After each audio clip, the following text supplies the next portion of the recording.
Bienvenidas y bienvenidos a esta exploración detallada. Hoy nos metemos de lleno en un concepto que es piedra angular del derecho, la persona, tal como la define el Código Civil y Comercial argentino. Tenemos como base un material de estudio bastante completo, un capítulo que vamos a analizar juntos. Qué bueno.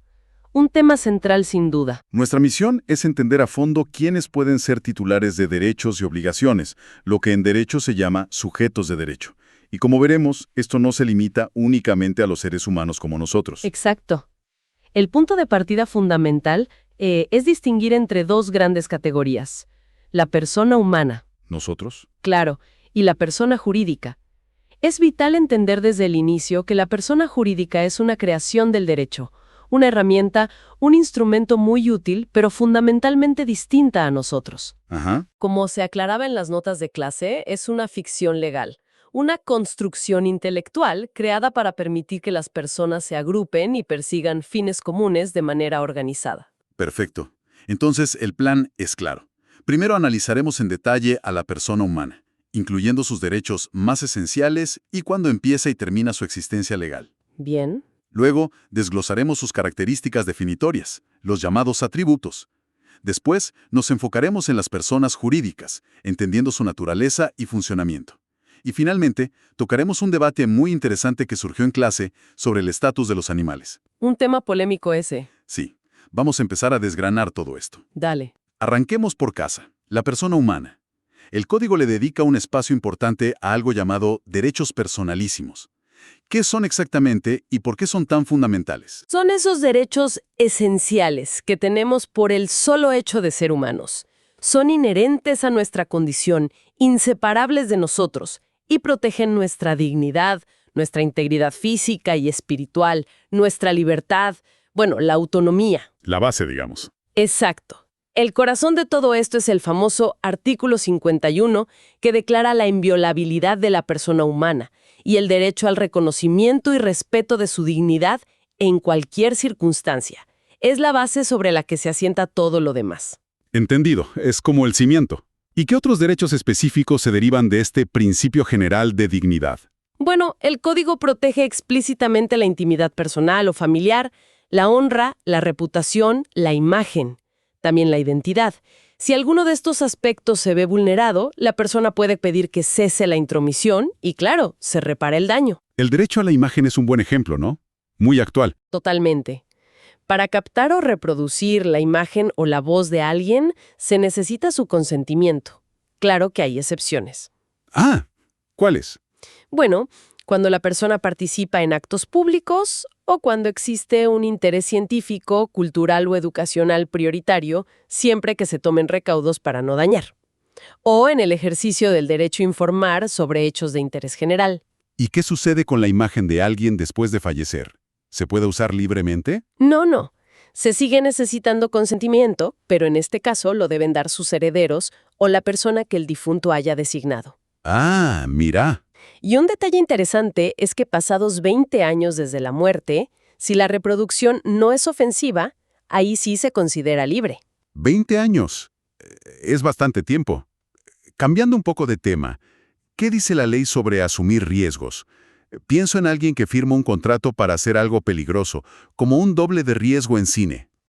Buena pregunta. El código dice que, en principio, no se puede exigir judicialmente el cumplimiento de un contrato que implique realizar actos peligrosos para la vida o la integridad de una persona. O sea, no te pueden obligar por juez. Claro. Ahora bien, la excepción es clave. Sí se puede si esa es la actividad habitual de la persona, como el artista de circo o el doble de riesgo que mencionabas, y siempre que se adopten todas las medidas de prevención y seguridad adecuadas para la actividad. Tiene lógica. Y respecto a estos derechos tan personales, ¿podemos renunciar a ellos? ¿Puedo decir, renuncio a mi intimidad y listo? No tan así. Se pueden hacer actos de disposición sobre ellos. Por ejemplo, autorizar la publicación de una foto. Pero esa disposición está limitada. No puede ser contraria a la ley, la moral o las buenas costumbres. Ok. Y hay dos puntos cruciales que se remarcaron en las notas. El consentimiento para disponer de estos derechos nunca se presume, Tiene que ser claro y se interpreta de forma restrictiva. Bien. Y lo más importante, es siempre revocable. Uno puede cambiar de opinión y retirar ese consentimiento. Ah, eso es fundamental. Siempre se puede volver atrás. Siempre. Siguiendo con el cuerpo humano, ¿qué reglas hay para disponer de nuestro propio cuerpo? Pienso en la donación de órganos o tejidos, por ejemplo. La regla general prohíbe actos que provoquen una disminución permanente de la integridad física o que sean contrarios a la ley, moral o buenas costumbres. ¿Y las excepciones? Son principalmente para mejorar la propia salud o, de forma excepcional y bajo condiciones muy estrictas, para mejorar la salud de otra persona. La donación de órganos y materiales anatómicos se rige por una ley especial muy detallada, la Ley de Trasplantes. Y el consentimiento, imagino. Igual, personalísimo, no puede darlo nadie más y es libremente revocable hasta el momento mismo de la intervención. El material menciona que hay prácticas específicamente prohibidas, algo relacionado con la genética. ¿Qué es eso? Sí, el código es muy claro en prohibir cualquier práctica que busque producir una alteración genética en un embrión si esa alteración puede transmitirse a la descendencia. O sea, modificar los genes que se heredan. Exactamente. El objetivo es evitar la modificación hereditaria del genoma humano. Es un límite ético fuerte. Y la investigación médica en seres humanos, imagino que tiene controles muy estrictos. No se puede experimentar así nomás. No, para nada. Extremadamente estrictos. Para poder investigar en humanos algo cuya eficacia o seguridad no esté científicamente comprobada, se deben cumplir muchísimos requisitos. El espíritu de la norma es proteger al máximo a los participantes. ¿Cómo cuáles, por ejemplo? Son varios. Protocolos claros, personal calificado, aprobación de comités de ética y organismos públicos. Que los beneficios esperados justifiquen los riesgos, obtener un consentimiento informado muy específico, por escrito y siempre revocable del participante. El consentimiento informado otra vez. Siempre. Además, se debe garantizar la confidencialidad, que no sea una carga económica para la persona y que tenga acceso a atención médica adecuada durante y después del estudio. Es muy garantista. Y aquí llegamos a un punto que las notas señalan como crucial, que aparentemente generó bastante debate en clase. La diferencia entre consentimiento informado y directivas médicas anticipadas. Suenan parecidos, pero no lo son, ¿verdad? Es fundamental no confundirlos. Y qué bueno que lo resaltemos. El consentimiento informado es la decisión que toma un paciente ahora, en el presente, respecto a un acto médico específico que se le propone realizar en este momento. Para allá. Para allá. Es una declaración de voluntad que se da después de recibir información clara, precisa y adecuada por parte del profesional de la salud. ¿Qué tipo de información debe incluirse sí o sí? El médico tiene la obligación de explicar el estado de salud, el procedimiento propuesto, sus objetivos, los beneficios que se esperan, los riesgos y molestias más probables, Ok. si existen otras alternativas terapéuticas y, muy importante, qué pasaría si no se hace nada. Además, en casos de enfermedades irreversibles, incurables o terminales, debe informar sobre el derecho del paciente a rechazar tratamientos extraordinarios o desproporcionados. Lo que a veces se llama encarnizamiento terapéutico. Exacto. Y también sobre su derecho a recibir cuidados paliativos. Y la forma de explicarlo importa, ¿no? No es lo mismo hablarle a un colega que a un paciente sin formación médica. Totalmente. La ley exige que la información se adapte al paciente para asegurar que la comprenda realmente. Como se discutió en clase, no es lo mismo explicarle un procedimiento complejo a otro médico que a una persona sin conocimientos médicos. El objetivo es que la decisión sea verdaderamente informada. Y hay reglas para casos especiales, ¿no? Gente con discapacidad, emergencias. Bien, entonces el consentimiento informado es para el aquí y ahora. ¿Y las directivas médicas anticipadas, qué son? Esas son otra cosa. Las directivas médicas anticipadas son decisiones que una persona toma hoy, estando plenamente capaz, sobre futuros tratamientos médicos, para el caso de que más adelante pierda la capacidad de decidir por sí misma. Ah, es preventivo. Exacto. Es una forma de dejar sentada su voluntad para el futuro. Por ejemplo, alguien podría indicar que no desea ser conectado a un respirador artificial si cae en un estado vegetativo irreversible. ¿Y se puede designar a alguien? También se puede usar para designar a una persona de confianza que tome las decisiones médicas llegado el caso, o incluso quién querrías que fuera tu curador si hiciera falta. ¿Tienen algún límite estas directivas? puedo pedir cualquier cosa. No cualquiera. El límite claro es que no pueden implicar prácticas eutanásicas. La ley las considera como no escritas si lo hicieran. Entendido. ¿Y son revocables? Sí, al igual que el consentimiento informado, estas directivas anticipadas son siempre revocables mientras la persona conserve su capacidad. Puedes cambiar de idea. Queda muy clara la diferencia. Importante no confundirlos. Y para cerrar esta parte sobre derechos, ¿qué hay de las decisiones sobre el propio funeral o el destino del cuerpo? La ley permite que toda persona capaz disponga cómo quiere que sean sus exequias e inhumación. Incluso puede decidir sobre la donación de su cuerpo con fines científicos, terapéuticos o educativos. ¿Y si no dijo nada? Si no dejó ninguna indicación, la decisión la toman el cónyuge, el conviviente o los parientes más cercanos, siempre tratando de respetar lo que se presuma que habría sido la voluntad del fallecido. Bien, pasemos ahora a los extremos de la existencia legal. ¿Cuándo considera la ley que comienza a existir una persona humana? ¿Desde el nacimiento? No, antes. El código es muy directo. La existencia de la persona humana comienza con la concepción. Desde ese momento ya se es titular de derechos. Aunque estén como en suspenso. Claro, algunos quedan sujetos a la condición de nacer con vida, pero la personalidad jurídica empieza con la concepción. ¿Y qué pasa con los embriones que no han sido implantados, por ejemplo, en técnicas de reproducción asistida? Las notas mencionaban que su situación legal quedó pendiente. Correcto, el propio código estableció que la protección específica del embrión no implantado iba a ser objeto de una ley especial posterior. Según indicaban esas notas, al momento de redactarse, esa ley todavía no se había dictado, por lo que su régimen jurídico detallado seguía pendiente. Un tema complejo. Sí, delicado. El código también establece ciertas etapas o categorías por edad. ¿Cómo las define? Sí, define a la persona por nacer, desde la concepción al nacimiento, luego al menor de edad hasta los 18 años, que a su vez se divide en niño o niña hasta los 13 y adolescente de 13 a 18. Y finalmente el adulto mayor de 18. Estas categorías tienen consecuencias legales, claro. Muchísimas, sobre todo en cuanto a la capacidad para ejercer derechos. Y si no se sabe la fecha exacta de la concepción, ¿cómo se calcula? A veces es difícil saberla. Para eso hay una presunción legal, una regla práctica. Se cuenta hacia atrás desde el nacimiento. Se presume, salvo prueba en contrario, que la concepción ocurrió en un lapso que va entre un máximo de 300 días y un mínimo de 180 días antes del nacimiento. Es un periodo de 120 días. ¿Qué ocurre si un bebé nace, pero fallece inmediatamente? ¿Llegó a ser persona? Aquí es clave el concepto de nacer con vida. Los derechos que el concebido pudo haber adquirido quedan firmes solo si nace con vida, aunque sea unos instantes. Si nace sin vida, se considera que nunca existió legalmente. ¿Y cómo se sabe si nació con vida? Bueno, el nacimiento con vida se presume. Si alguien alega lo contrario, tiene que probarlo. ¿Y cómo se prueban oficialmente el nacimiento y la muerte? ¿Con qué documentos? La prueba principal en Argentina son las partidas expedidas por el registro civil, el acta de nacimiento, el acta de defunción.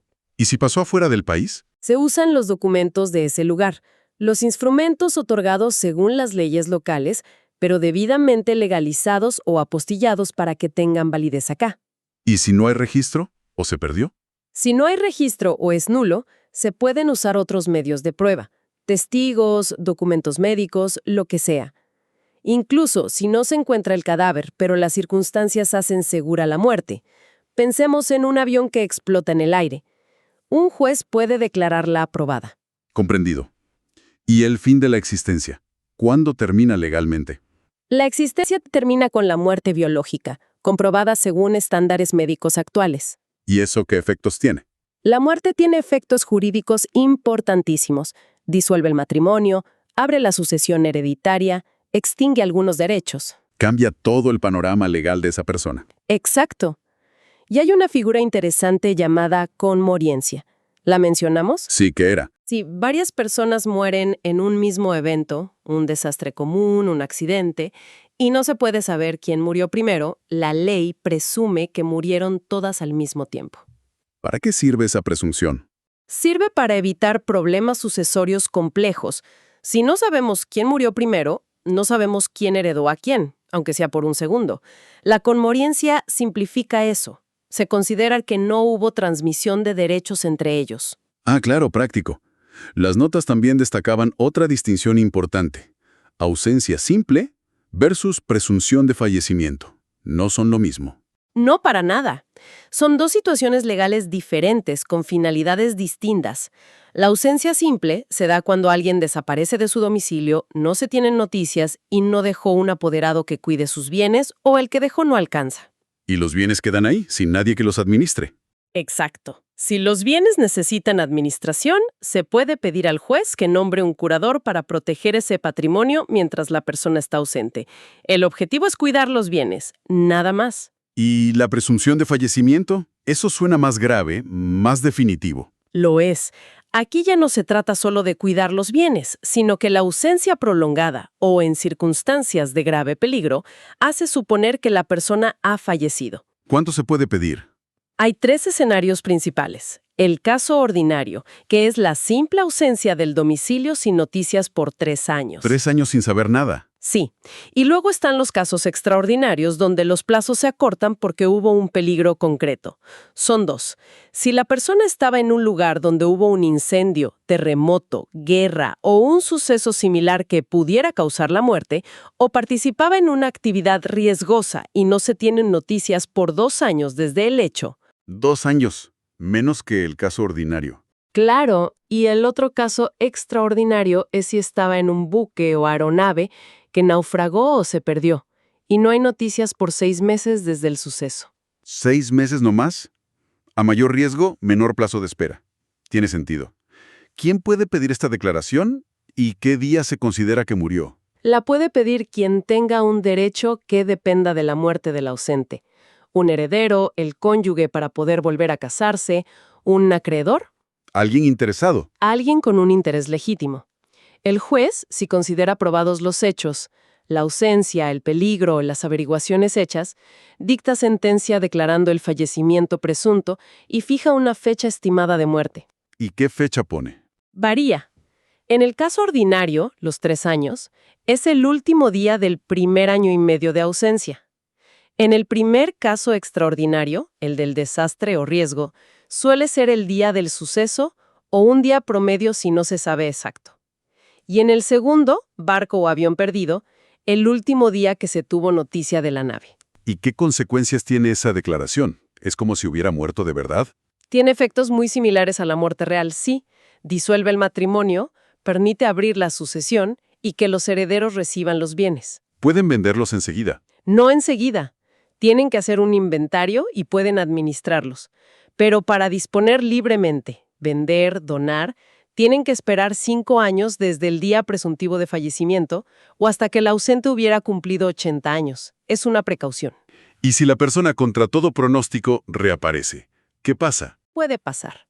Si el presuntamente fallecido reaparece, tiene derecho a que le devuelvan sus bienes. ¿Todos? ¿Aunque los hayan vendido? Los que existan, en el estado en que se encuentren. También puede reclamar los bienes que se compraron con el valor de los que faltan, o el precio que todavía se deba si se vendieron a crédito, y los frutos, ganancias, alquileres que no se hayan consumido. O sea, recupera lo que queda o su valor. No es que todo vuelve mágicamente a cero. Exacto. La reaparición tiene efectos importantes, pero sobre el patrimonio existente en ese momento. Dejemos atrás la ausencia y el fallecimiento y entremos en los atributos de la personalidad.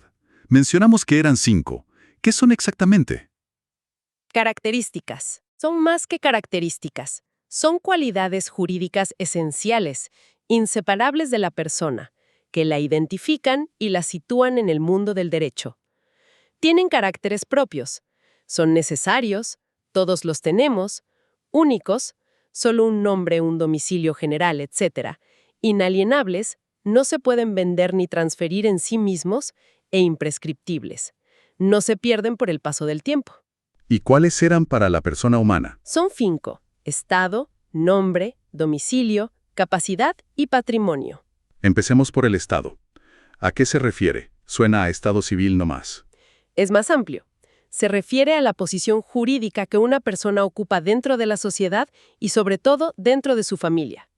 Incluye el estado de familia, si es hijo, padre, cónyuge, conviviente, y también el estado civil, soltero, casado, divorciado, viudo. ¿Y cómo se prueba? Principalmente con las partidas del registro civil, de nacimiento, de matrimonio. Y la ley protege este estado, ¿no?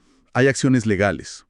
Sí, hay acciones para reclamar un estado que te corresponde, por ejemplo, una acción de filiación para ser reconocido como hijo, y acciones para impugnar un estado que no es real, por ejemplo, desconocer una paternidad. El Código Civil y Comercial trajo novedades importantes acá, ¿verdad?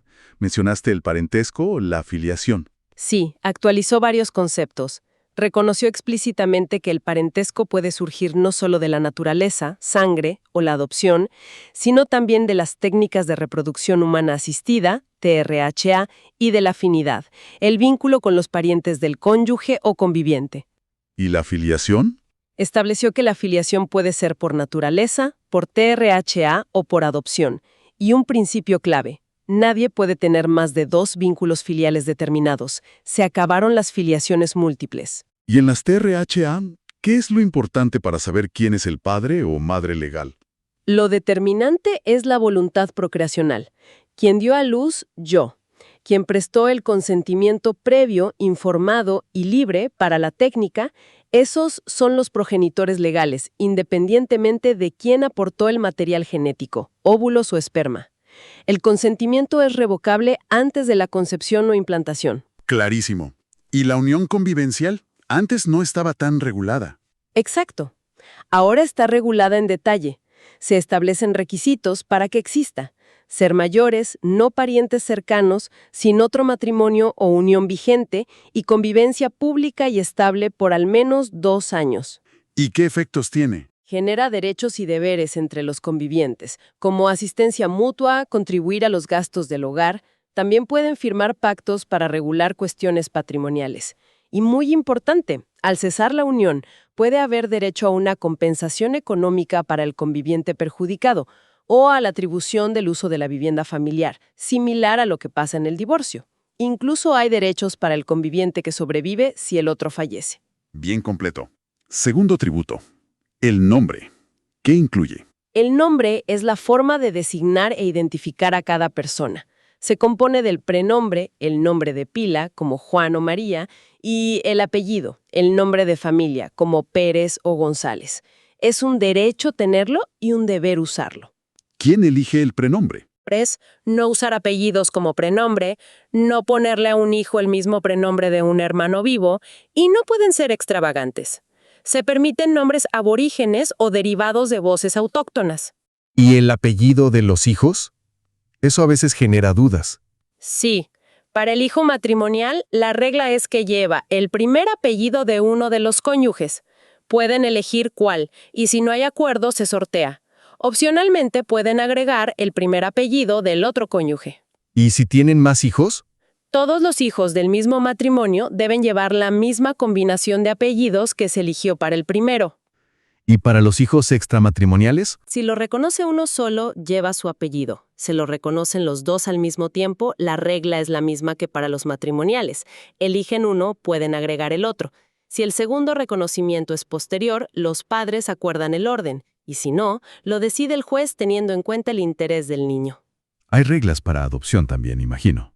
Sí, claro. En la adopción plena, el niño suele llevar el apellido del adoptante o la combinación, si son pareja, y pierde el de origen. En la simple, puede conservar el de origen y agregar el del adoptante, o solo usar el del adoptante. ¿Y se puede usar el apellido del cónyuge? Como antes. Sí, cualquiera de los cónyuges puede optar por usar el apellido del otro, con la preposición de o sin ella, agregándolo al propio. Es una opción, no una obligación. ¿Y si se divorcian? Divorciados o con matrimonio anulado, en principio, no pueden seguir usándolo salvo autorización judicial si hay motivos razonables. El viudo o viuda sí puede seguir usándolo mientras no se case o forme nueva unión convivencial. ¿Y se puede cambiar el nombre o apellido si a uno no le gusta? Es posible, pero no es tan fácil. Se necesita autorización judicial y justos motivos. ¿Qué serían justos motivos? El código da ejemplos. Que el seudónimo que usás sea muy conocido, que tengas motivos de raigambre cultural, étnica o religiosa para cambiarlo, o que tu nombre actual te afecte la personalidad. ¿Hay casos donde no se necesite ir a un juez? Sí, hay dos excepciones importantes. El cambio de prenombre yo o apellido por motivos de identidad de género, que se hace por trámite administrativo en el registro civil, y cuando se es víctima de desaparición forzada, apropiación ilegal o alteración o supresión de la identidad o filiación. En esos casos, tampoco se necesita proceso judicial. Bien. Tercer atributo. Domicilio. Es simplemente donde uno vive, la dirección de casa. No exactamente, aunque suele coincidir. El domicilio es el asiento jurídico de la persona, el lugar que la ley considera relevante para ciertos efectos legales, donde te tienen que notificar válidamente, que juez es competente para ciertos asuntos. Ah, es un concepto legal. Exacto. Se distingue entre el domicilio real, que sí es el lugar de residencia habitual, con intención de permanecer ahí, necesita el hecho de vivir y la intención de quedarse, es voluntario y se puede cambiar. ¿Y si no tengo intención de quedarme? Si está ahí de paso. Entonces, es solo residencia si vivís habitualmente, pero sin ánimo de quedarte, o simple habitación, si estás ocasionalmente. El domicilio real requiere los dos elementos, vivir y querer permanecer. ¿Hay otros tipos de domicilio? Sí, está el domicilio legal, que es el que la ley asigna obligatoriamente a ciertas personas por su condición, sin importar dónde vivan realmente. Es forzoso. Ejemplos. Los funcionarios públicos tienen domicilio legal donde ejercen sus funciones. Los militares en servicio activo donde lo prestan. Las personas incapaces en el domicilio de sus representantes legales. Padres, tutores, curadores. Entiendo. ¿Y el especial? El domicilio especial es el que se elige para relaciones jurídicas específicas. El más común es el domicilio contractual, el que pones en un contrato para recibir notificaciones sobre ese contrato, o el procesal, el que constituís en un juicio. Solo vale para eso. ¿Y si no se sabe dónde está alguien? ¿Qué domicilio se usa? Si el domicilio de una persona no es conocido, se considera que está domiciliada donde se encuentra actualmente. Y si ni siquiera eso se sabe, se toma el último domicilio conocido. Bien. Cuarto atributo. Capacidad. Este parece central. Lo mencionamos varias veces. Lo es. Es la aptitud para ser titular de derechos y deberes jurídicos, capacidad de derecho, y la aptitud para ejercer por sí mismo esos derechos y cumplir esos deberes, capacidad de ejercicio. ¿Cuál es la regla general? La regla de oro en el código actual es que la capacidad se presume siempre. Toda persona humana es capaz, salvo que la ley disponga lo contrario o una sentencia judicial la limite. Las limitaciones son la excepción. ¿Y cuál es la diferencia entre los dos tipos de capacidad? La capacidad de derecho es la aptitud para ser titular de un derecho. Las limitaciones son siempre relativas, para actos muy específicos. Por ejemplo, un juez no puede comprar bienes de un caso que tramita en su juzgado. Estas incapacidades de derecho no se pueden suplir con un representante. Si no podés ser titular, no podés y punto. Ok. ¿Y la de ejercicio? La capacidad de ejercicio es la aptitud para ejercer esos derechos por uno mismo. Las limitaciones a esta capacidad, lo que antes se llamaba incapacidad de hecho, se establecen siempre para proteger a la persona. ¿A quiénes afectan estas limitaciones? Principalmente a la persona por nacer, a la persona que no cuenta con la edad y grado de madurez suficiente, menores de edad, y a la persona declarada incapaz o con capacidad restringida por sentencia judicial. ¿Y estas sí se pueden suplir? Sí, justamente. La falta de capacidad de ejercicio se suple o complementa mediante la figura de la representación legal, padres, tutores, curadores o los sistemas de apoyo designados judicialmente. ¿Cómo funciona eso de la restricción judicial de la capacidad? Mencionaste que cambió. Sí, cambió mucho con el nuevo código. El sistema actual busca proteger la autonomía de la persona lo máximo posible. La restricción es excepcional. ¿Cuándo se puede restringir? Solo se puede restringir la capacidad para ciertos actos a una persona mayor de 13 años que padezca una adicción o una alteración mental permanente o prolongada, de suficiente gravedad, siempre que se estime que del ejercicio de su plena capacidad puede resultar un daño a su persona o a sus bienes. O sea, tiene que haber un riesgo. Exacto. y el juez debe evaluar la situación con un equipo interdisciplinario, médicos, psicólogos, asistentes sociales.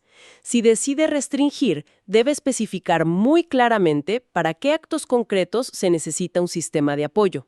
¿Qué es un sistema de apoyo? Son medidas de ayuda, personas o instituciones, designadas por el juez para facilitar que la persona tome decisiones, las comprenda y las manifieste. El apoyo asiste, no reemplaza la voluntad, salvo excepciones muy puntuales. Y la incapacidad total ya no existe. Existe, pero como último recurso. Solo si la persona está absolutamente imposibilitada de interactuar con su entorno y expresar su voluntad por cualquier medio, y el sistema de apoyos resulta ineficaz, el juez puede declarar la incapacidad y nombrar un curador, que sí representa a la persona. ¿La persona participa en esto? No, siempre. Tiene derecho a ser informada, a participar en el proceso con asistencia letrada, un abogado, a que el juez la entreviste personalmente. Su opinión es fundamental. La sentencia se inscribe en el registro civil y debe ser revisada periódicamente como máximo cada 3 años. ¿Y los actos hechos antes de la sentencia son válidos? Los actos posteriores a la inscripción de la sentencia que contradigan lo dispuesto son nulos. Los anteriores pueden anularse si perjudican a la persona y se prueba que la enfermedad mental era ostensible en ese momento, o que el tercero sabía de la alteración, o que el acto fue a título gratuito. Hubo una aclaración importante en clase sobre esto. Sí. ¿Cuál? Que la nulidad de los actos posteriores que contradicen la sentencia es en realidad una inoponibilidad respecto de terceros de buena fe y a título oneroso. Es decir, si un tercero compró algo de buena fe sin saber de la sentencia o antes de que se inscriba, el acto podría ser válido para él. Es un matiz técnico pero importante para proteger a terceros. Entendido. ¿Y los menores de edad? Mencionaste la capacidad progresiva antes. Exacto. El código adopta un modelo de autonomía progresiva. Ya no es incapaz hasta los 18. Se reconoce que la capacidad se adquiere gradualmente.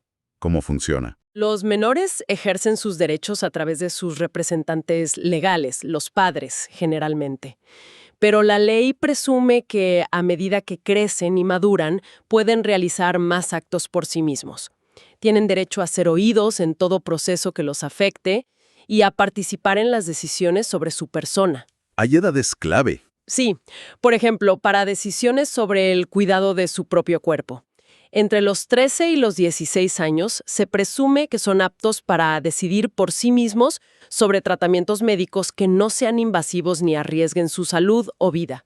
Para los invasivos o riesgosos necesitan la asistencia de sus progenitores y, si hay conflicto, decide el juez. Y a partir de los 16 años se los considera como adultos para las decisiones sobre el cuidado de su cuerpo. ¿Es un cambio grande respecto a la visión anterior? Ni grande. Reconoce la autonomía del adolescente. También, si un menor tiene título profesional habilitante, puede ejercer su profesión por cuenta propia, sin autorización previa, administrar los bienes que gane con eso. ¿Y la obligación de los padres de mantenerlos? Termina a los 18. No necesariamente. La obligación alimentaria de los padres se extiende hasta los 21 años, salvo que se pruebe que el hijo mayor de edad puede proveérselos por sí mismo. Y si el hijo estudia o se capacita, y eso le impide trabajar, la obligación puede extenderse hasta los 25 años si se justifica. Importante para muchas familias. ¿Qué es la emancipación? Es una forma de adquirir plena capacidad de ejercicio antes de los 18 años. La única forma que queda en el código actual es por contraer matrimonio con autorización judicial si son menores de 16 o sin ella si tienen 16 o 17. ¿Y el emancipado es capaz para todo? Casi todo. Tiene plena capacidad de ejercicio, pero con algunas limitaciones específicas. No puede, ni con autorización judicial, aprobar las cuentas de sus tutores anteriores, ni hacer donación de bienes que haya recibido a título gratuito. Y necesita autorización judicial para disponer, vender, hipotecar de los bienes recibidos a título gratuito. Para todo lo demás es como un mayor de edad. Es reversible, si se divorcia. No, la emancipación es irrevocable. Aunque el matrimonio se anule, la capacidad plena se mantiene, salvo que fuera de mala fe por parte de uno de los cónyuges menores. ¿Y los inhabilitados? ¿Quiénes son? ¿Es lo mismo que la capacidad restringida? No, El código actual reserva la figura de la inhabilitación solo para los pródigos. Pródigos. Suena antiguo. Sí, es la persona que por la mala gestión de sus bienes y gastos excesivos expone a su cónyuge, conviviente o a sus hijos menores de edad o con discapacidad a la pérdida del patrimonio familiar. O sea, es para proteger a la familia, no tanto al pródigo. Exactamente. La pueden pedir solo esos familiares protegidos. El efecto es que se le nombra un apoyo que lo tiene que asistir para los actos de disposición entre vivos y otros actos que fije el juez. No es una restricción tan amplia como la del artículo 32. ¿Y puede cesar? Sí, si la persona se rehabilita y desaparece el peligro para el patrimonio familiar, puede pedir el cese de la inhabilitación al juez. Bien. Y llegamos al último atributo, el patrimonio. ¿Qué es exactamente en términos legales? Patente, derechos de autor. Todos tenemos patrimonio. Sí, es un atributo necesario. Todos tenemos uno, aunque esté compuesto solo por deudas o por bienes de escaso valor. Es la aptitud de tener bienes. Y mencionaste que funciona como garantía para los acreedores. Exacto. Es la garantía común de los acreedores. En principio, todos los bienes del deudor responden por sus deudas. Los acreedores pueden cobrarse de esos bienes si el deudor no cumple. Aunque, como se aclaró en clase, el acreedor solo puede cobrar lo justo, ¿no? No más. Correcto. No puede enriquecerse a costa del deudor. Solo cobrar su crédito, intereses y costas. Y hubo un debate interesante en clase. La persona jurídica necesita patrimonio para existir, pero la humana no. Exactamente. Esa es una diferencia clave que a veces se olvida. El patrimonio es un atributo de la persona humana, la aptitud de tener bienes, pero no un requisito para ser persona. Podemos estar en la ruina total y seguimos siendo personas con todos nuestros derechos personalísimos intactos. La persona jurídica, en cambio, como vamos a ver, sí requiere un patrimonio inicial para constituirse y si lo pierde totalmente, puede ser causa de disolución. ¿Y todos los bienes responden por las deudas? ¿O hay algunos protegidos? No, no todos. Hay ciertos bienes que la ley declara inembargables, excluidos de esa garantía común, para proteger la dignidad del deudor y su familia. ¿Cuáles? Por ejemplo, las ropas y muebles de uso indispensable del deudor, su cónyuge o conviviente y sus hijos, los instrumentos necesarios para el ejercicio personal de su profesión, arte u oficio, los sepulcros, los bienes afectados a cualquier religión reconocida por el Estado, ciertos derechos como el usufructo, uso y habitación, las indemnizaciones por daño físico o moral o por alimentos que correspondan por homicidio, y otros que leyes especiales declaren inembargables. Bienes básicos para vivir y trabajar. Exacto. Y dentro del patrimonio encontramos distintos tipos de derechos patrimoniales, ¿no? Sí, ¿cuáles son las categorías principales? Se suelen clasificar en 3 grandes grupos. Derechos personales, también llamados creditorios u obligacionales, que son la facultad de exigir a otra persona una determinada prestación, dar, hacer o no hacer algo. Es la relación acreedor-deudor. Como un préstamo de dinero. Ese es el ejemplo clásico. Luego están los derechos reales, que son un poder directo e inmediato que tiene una persona sobre una cosa. Las relaciones entre el titular y la cosa. ¿El dueño de una casa, por ejemplo? El dominio es el derecho real por excelencia. Pero hay otros: condominio, propiedad horizontal, usufructo, uso, habitación, servidumbres, hipoteca, prenda, anticresis. Son un número limitado creado por ley. ¿Y el tercero? Los derechos intelectuales, que son los que tiene el creador sobre su obra científica, literaria, artística, musical, o el inventor sobre su invención o modelo de utilidad. Le dan facultades morales y patrimoniales, como el derecho a explotarla económicamente en exclusiva por un tiempo. Acá entra el derecho de autor y las patentes. Justamente. Y aquí la profesora hizo una aclaración clave en clase. No confundir el régimen de derecho de autor, Ley 11.723 para obras, con el de patentes de invención y modelos de utilidad, otra ley específica. Son distintos, protegen cosas distintas y tienen duraciones diferentes. Bien anotado. Perfecto. Ahora, demos el salto a la otra gran categoría, las personas jurídicas. Ya dijimos que son una ficción legal. ¿Cómo las define el código? Correcto. El código dice que son personas jurídicas todos los entes a los cuales el ordenamiento jurídico les confiere aptitud para adquirir derechos y contraer obligaciones para el cumplimiento de su objeto y los fines de su creación. O sea, entes, no humanos, a los que la ley les da personalidad. Exactamente, son creaciones del derecho, instrumentos para permitir la actuación colectiva organizada, para que un grupo de personas pueda actuar como una unidad con un fin lícito, comercial, social, cultural. Es una herramienta basada en el derecho constitucional de asociarse. Y lo fundamental, dijiste, es que tienen una personalidad distinta a la de sus miembros. Ese es el punto clave. El artículo 143 lo dice clarísimo. La persona jurídica tiene una personalidad distinta de la de sus miembros. ¿Qué implica eso en la práctica? Implica que la persona jurídica tiene su propio nombre, su propio domicilio, su propio patrimonio, separado del de los socios o miembros, y responde por sus propias deudas con ese patrimonio. En principio, los miembros no responden por las deudas de la entidad, y la entidad no responde por las deudas personales de sus miembros. Hay separación patrimonial. Salvo excepciones, imagino. Salvo excepciones, como en ciertos tipos societarios o cuando se aplica la teoría de la inoponibilidad que mencionaremos. ¿Cuándo empiezan a existir estas personas jurídicas? Depende del tipo. Las que requieren autorización del Estado para funcionar, como las asociaciones civiles o las fundaciones, existen desde que se les otorga esa autorización. Otras, como las sociedades comerciales, las simples asociaciones, existen desde su acto constitutivo, desde que se firman los papeles de creación, aunque a veces necesitan inscripción para ser plenamente regulares. ¿Y cómo funcionan? ¿Quién toma las decisiones? Actúan a través de sus órganos. Tienen órganos de gobierno, como la asamblea de socios o accionistas, de administración, el directorio, el gerente, el consejo de administración y a veces de fiscalización, la sindicatura, el consejo de vigilancia. Las decisiones las toman estos órganos y son ejecutadas por sus representantes legales. Y mencionaste un principio clave, el de especialidad. Sí, muy importante. Rige su capacidad. Significa que la persona jurídica solo puede realizar los actos necesarios para cumplir el objeto social para el cual fue creada, tal como está definido en su estatuto o acto constitutivo. No puede hacer cualquier cosa ajena a su finalidad. Su capacidad está limitada por su objeto. Si una fundación para niños se pone a vender autos, Estaría actuando fuera de su objeto, ultra vires. Esos actos podrían ser nulos o generar responsabilidad para los administradores. ¿y qué es eso de la inoponibilidad de la personalidad jurídica?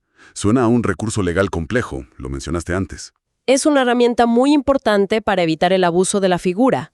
A veces se llama corrimiento del velo societario. ¿Cuándo se aplica? Se aplica cuando la actuación de la persona jurídica está destinada a la consecución de fines ajenos a los propios, o constituye un recurso para violar la ley, el orden público o la buena fe, o para frustrar derechos de terceros. O sea, cuando se usa la sociedad o asociación para hacer trampa. Exactamente. En esos casos, la responsabilidad por las consecuencias de esos actos se imputa directamente a quienes hicieron posible ese abuso. Los socios, asociados, miembros o controlantes que se beneficiaron o participaron en la maniobra. Se les hace responder a ellos personal, solidaria e ilimitadamente. Se desconoce la separación de patrimonios para ese caso concreto. Es una sanción fuerte contra el fraude. Muy fuerte y necesaria. ¿Y cómo terminan su existencia estas personas jurídicas?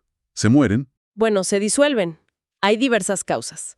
La decisión de sus miembros, el cumplimiento de la condición o el plazo por el cual se crearon, la consecución del objeto o la imposibilidad de lograrlo, la quiebra, la fusión con otra entidad o la escisión total. Varias causas posibles. Sí, también la reducción a un solo miembro si la ley exige pluralidad, aunque ahora se permite la sociedad de un solo socio, la SAS o SAU. La revocación de la autorización estatal para funcionar, el agotamiento de los bienes destinados a sostenerla o cualquier otra causa prevista en el estatuto o en leyes especiales. ¿Y qué pasa después de la disolución? Una vez disuelta, no desaparece instantáneamente. Entra en etapa de liquidación. Se nombran liquidadores que se encargan de concluir los negocios pendientes, cobrar los créditos, pagar las deudas y, si queda un remanente de patrimonio, distribuirlo entre los miembros según lo previsto en el estatuto o la ley. Recién cuando termina la liquidación, se cancela la inscripción y se extingue definitivamente. Entendido el proceso, ¿qué atributos tienen ellas? Mencionamos algunos. Similares a los nuestros, pero con diferencias, ¿no? Exacto. Tienen nombre, domicilio, patrimonio y capacidad. Lo que no tienen, obviamente, es estado civil o de familia. El nombre, ¿qué requisitos tiene? Debe identificarla claramente. Tiene que incluir una indicación sobre su forma jurídica. SA, SRL, AC, Fundación. Debe ser veraz, no engañar sobre su naturaleza o actividad. Novedoso, no confundirse con otros existentes. Y distintivo. Y claro, no puede ser contrario a la ley, la moral o las buenas costumbres, ni inducir a error. El domicilio. Es como el nuestro. Tienen un domicilio fijado en su estatuto o en la autorización estatal. Es el lugar donde tienen su sede principal. Y aquí es crucial la aclaración de clase que recordabas. Este domicilio debe ser real y efectivo. Tiene que ser un lugar donde se la pueda notificar válidamente. No puede ser una simple casilla postal o una dirección ficticia. ¿Y si tienen sucursales? Las sucursales tienen un domicilio especial, que es el lugar donde funcionan, pero solo para las obligaciones contraídas allí por los agentes locales de la sucursal. El patrimonio. Dijimos que era requisito. Sí, a diferencia de la persona humana, la persona jurídica necesita tener un patrimonio para existir y cumplir su objeto. Es un requisito esencial. Puede inscribir bienes a su nombre incluso cuando está en proceso de formación, antes de tener la autorización definitiva. ¿Y la capacidad? Mencionaste el principio de especialidad. Correcto. Tienen capacidad de derecho, pueden ser titulares de derechos y obligaciones y de ejercicio. Actúan por sus representantes, pero siempre dentro de los límites de su objeto, fijado por el principio de especialidad. Solo pueden realizar actos vinculados a su finalidad. ¿Y cómo se clasifican? ¿Hay distintos tipos? La gran división es entre públicas y privadas. ¿Quiénes son las públicas? El Estado Nacional, las provincias, la Ciudad Autónoma de Buenos Aires, los municipios, las entidades autárquicas como las universidades nacionales, el Banco Central, los estados extranjeros y sus organismos reconocidos, las organizaciones internacionales de derecho público como la ONU, la OEA y la Iglesia Católica. Se rigen principalmente por el derecho público. ¿Y las privadas? Son la mayoría, supongo. Sí, son todas las demás. El código enumera las sociedades comerciales o civiles, las asociaciones civiles, las simples asociaciones, las fundaciones, las iglesias, confesiones o comunidades religiosas no católicas, las mutuales, las cooperativas, el consorcio de propiedad horizontal, el consorcio del edificio y cualquier otra contemplada en el código o leyes especiales. Se rigen por las mismas reglas. Se rigen por las leyes especiales que les correspondan. Ley de sociedades, por ejemplo, por las normas del Código Civil y Comercial, por su propio acto constitutivo, el Estatuto, y sus reglamentos internos. Mencionaste las asociaciones civiles y las fundaciones. ¿Cuál es la diferencia principal? Ambas son sin fines de lucro principales, buscan el bien común. Pero las asociaciones civiles nacen de la voluntad de un grupo de personas que se unen, los asociados, y necesitan autorización estatal para funcionar. Las fundaciones, en cambio, nacen a partir de un patrimonio inicial que una o más personas, fundadores, destinan a un fin de bien común. El centro es el patrimonio afectado a un fin, no tanto los miembros. También necesitan autorización y tienen un control estatal más intenso. Y las sociedades comerciales sí buscan lucro. Claro, esa es la diferencia fundamental. Su objetivo principal es obtener ganancias y distribuirlas entre los socios. Se rigen por la Ley General de Sociedades, la 19.550. Perfecto. Y para cerrar, volvamos a ese debate interesante que surgió en clases sobre los animales. Legalmente, ¿qué son? ¿Personas? ¿Cosas? Es un tema que genera cada vez más discusión y cambios de perspectiva. Desde la óptica estricta del Código Civil y Comercial actual, y del anterior también, los animales son considerados jurídicamente como cosas. Específicamente, cosas muebles e movientes, que se mueven por sí mismas, susceptibles de tener un valor económico. O sea, legalmente como una silla o un auto, pero que se mueve. Técnicamente, sí. Esa es la categoría legal vigente hoy. Sin embargo, como se recogió en las notas de ese debate en clase, la profesora planteó una visión diferente, que es compartida por muchos hoy en día. ¿Cuál fue esa visión? Argumentó que, más allá de la clasificación legal actual, no deberíamos verlos como objetos inertes. Son seres vivientes y, más aún, seres sintientes. Comparten con nosotros y con las plantas la condición de vida, y con nosotros los humanos la capacidad de sentir placer, dolor, miedo. Y eso tiene implicancias éticas. Exacto. Se mencionaron varias razones en esa discusión para un mayor respeto. El simple hecho de ser seres vivos, el valor intrínseco de la libertad, no solo la humana, la creciente conciencia sobre nuestra responsabilidad por el daño al medio ambiente y sus habitantes, pensar en el cambio climático, la extinción de especies y la obligación ética de cuidarlos responsablemente si los tenemos a nuestro cargo. Y se planteó si la ley podría cambiar. Sí, se resaltó algo importante. El derecho no es estático, no es como las matemáticas. Evoluciona con la sociedad. Quizás en el futuro, la legislación les otorgue una categoría jurídica propia, como personas no humanas o seres sintientes con derechos, distinta de las cosas que refleje mejor esa realidad biológica y ética. Ya hay fallos judiciales y proyectos de ley en esa dirección en Argentina y otros países. Interesante. ¿Y la reflexión final de ese debate? Fue bastante gráfica y para pensar. El perro es el mejor amigo del hombre, pero el hombre no siempre es el mejor amigo del perro. Apunta directamente a la simetría de la relación y a nuestra responsabilidad. Muy cierto. Bueno, hemos recorrido un camino largo y detallado hoy, ¿eh? Desde los derechos más fundamentales de la persona humana, pasando por cómo la ley nos identifica y regula nuestra capacidad, hasta la naturaleza compleja de las personas jurídicas y este debate final sobre los animales. Muchísima información. Sí, fue una inmersión profunda. Si tuviéramos que resumir los puntos clave de esta exploración para que queden claros, serían: primero, la distinción crucial entre persona humana, existencia real biológica, y persona jurídica, ente creado por ley, ficción legal con personalidad propia. Dos mundos distintos. Segundo, la centralidad de los derechos personalísimos como escudo protector de la dignidad humana, inviolabilidad, imagen, intimidad. Tercero, los 5 atributos que nos definen e identifican legalmente: estado, nombre, domicilio, capacidad y patrimonio. Los 5 pilares. Cuarto, recordar que la capacidad es la regla general y las restricciones son la excepción, siempre protectorias y con el nuevo sistema de apoyos como protagonista, buscando la mayor autonomía posible. Quinto, la diferencia práctica entre ausencia simple, cuidar bienes del desaparecido, y presunción de fallecimiento, declarar la muerte probable con efectos sucesorios. Ausencia y muerte presunta, no confundir. Sexto, las características esenciales de las personas jurídicas: personalidad diferenciada, patrimonio propio y necesario para existir, actuación por representantes y el límite del principio de especialidad, solo actos para su objeto. Y séptimo, no olvidar esas distinciones prácticas tan importantes que vimos, como consentimiento informado, para ahora, versus directivas anticipadas, para el futuro. Un panorama muy completo de cómo el derecho argentino conceptualiza a la persona en sus distintas facetas. Nos deja pensando en el enorme esfuerzo del sistema legal por categorizar y regular la complejidad de quiénes somos y cómo interactuamos en sociedad.